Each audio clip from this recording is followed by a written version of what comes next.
We begin our first story on a cold winter's day.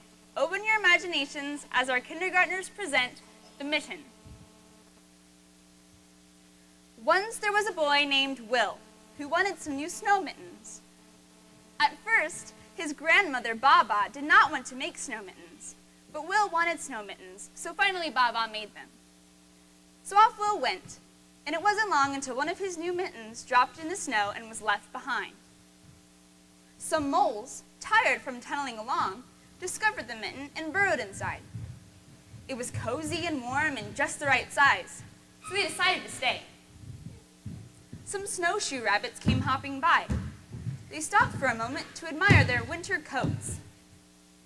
It was then that they saw the mitten, and they wiggled in feet first.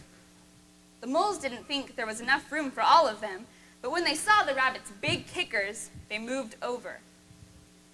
Next, the hedgehog came snuffling along. Having spent the day looking under wet leaves for things to eat, she decided to move into the mitten and warm herself. The moles and the rabbits were bumped and jostled, but not being ones to argue with someone covered with prickles, they made room.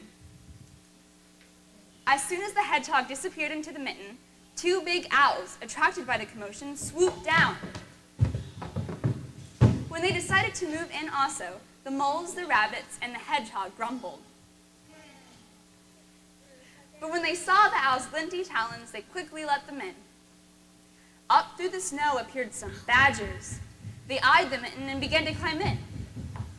The moles, the rabbits, the hedgehog, and the owls were not pleased. We are not pleased. There was no room left, but when they saw their diggers, they gave them the thumb. It started snowing, but the animals were snug in the mitten. A waft of warm steam rose in the air, and some foxes trotting by stopped to investigate. Just the sight of the cozy mitten made them feel drowsy. The fox poked their muzzles in. When the moles, the rabbits, the hedgehog, the owls, and the badgers saw their shiny teeth, they gave the foxes lots of room. Two great bears lumbered by.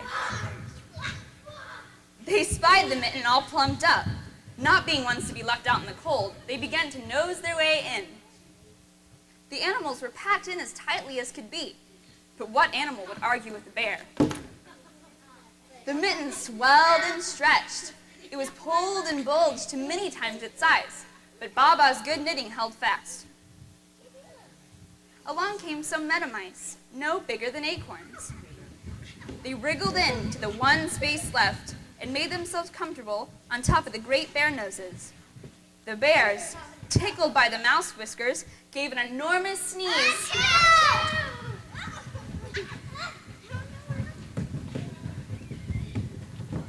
The force of the sneeze scattered the animals in all directions. On his way home, Will saw something in the distance. It was his lost mitten. He ran to grab his mitten. He saw Baba's face in the window. First, she looked to see if he was safe and sound, and then she saw that he still had his new mittens.